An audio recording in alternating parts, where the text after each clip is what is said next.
with that covered, let's take a trip back in time. Now, it's so easy to judge the past by today's standards. But to really get why polygamy was once so common, you have to see it for what it was. Not just a romantic choice, but a practical system built for pure, day-to-day survival. And that's the key thing to remember here. For a lot of older societies, this setup wasn't about love. It was a nuts and bolts solution to the very harsh realities of life. It was all about keeping the whole group, the whole community, strong and stable. Think about it for a second. In a world with no modern conveniences, just imagine the workload. Having multiple adults to share the burden of childcare, housework, farming, everything was a massive, massive advantage. It was all about teamwork. And that teamwork created this incredible built-in safety net. You had more people bringing in resources. If one person got sick, there were others to step up. It was just a really powerful way to manage all the risks life threw at you. Now let's just talk pure economics. Back in an agricultural world, your wealth was directly tied to how much you could produce. It was simple math. More hands meant more food, more animals, more security. A bigger family was literally an economic engine. And this might be one of the most important functions of all. In times of war or dangerous jobs, a lot of men died young. Polygamy created a system where widows and their children weren't just abandoned. They were brought into an existing family, which guaranteed they'd have protection and resources. Okay, so if this system had so many practical benefits, what happened? Why did pretty much the entire world shift away from it?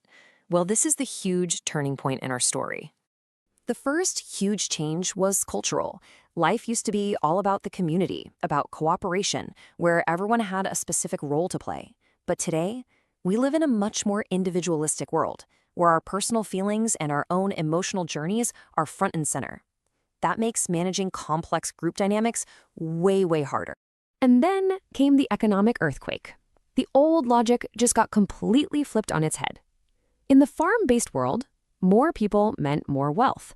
But in today's urban world, with crazy high costs for housing, education, and healthcare, more people usually means a lot more financial stress. And maybe the biggest shift of all was in what we expect from marriage itself. It went from being about duty, about creating family alliances, about survival, to being about finding a soulmate. It's about deep emotional fulfillment now. And that new ideal makes things like jealousy and sharing a partner's attention a much, much bigger challenge. Finally, and this is a total game changer, women gained more independence.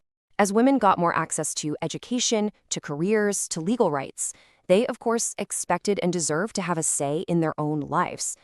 This completely changed family dynamics, and for many, those old structures just weren't going to work anymore. So, all of that brings us to today. When you factor in all those massive shifts in culture and economics and personal rights, you can really start to see why monogamy became the main structure for our modern world. This really sums it up perfectly. Monogamy just fits our modern life better. It's emotionally simpler for one. Our entire legal and financial systems are literally built around it. And it lines up so much better with our modern ideal of an equal partnership between two people. Whew, okay, we have covered a lot of ground. So to pull everything together, let's just look at a really simple side-by-side comparison. When you lay it all out like this, the trade-offs become so clear, don't they? What polygamy offered in terms of economic strength and shared work, it kind of lost in emotional complexity.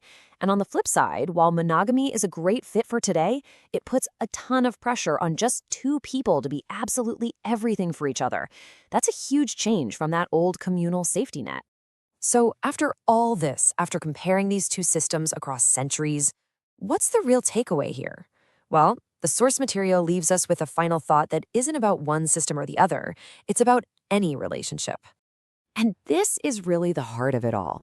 The structure itself, that's not the magic ingredient. Whether a relationship actually works and is healthy comes down to these universal truths. Everybody involved has to consent freely, communication has to be honest, and everyone's emotional needs have to be genuinely respected. And that really leaves us with a big question to think about. In our modern world, where we value that deep emotional connection so much, what does it really take to build a relationship that works, a partnership that lasts? What are the non-negotiables for you? Thanks for joining me on this journey.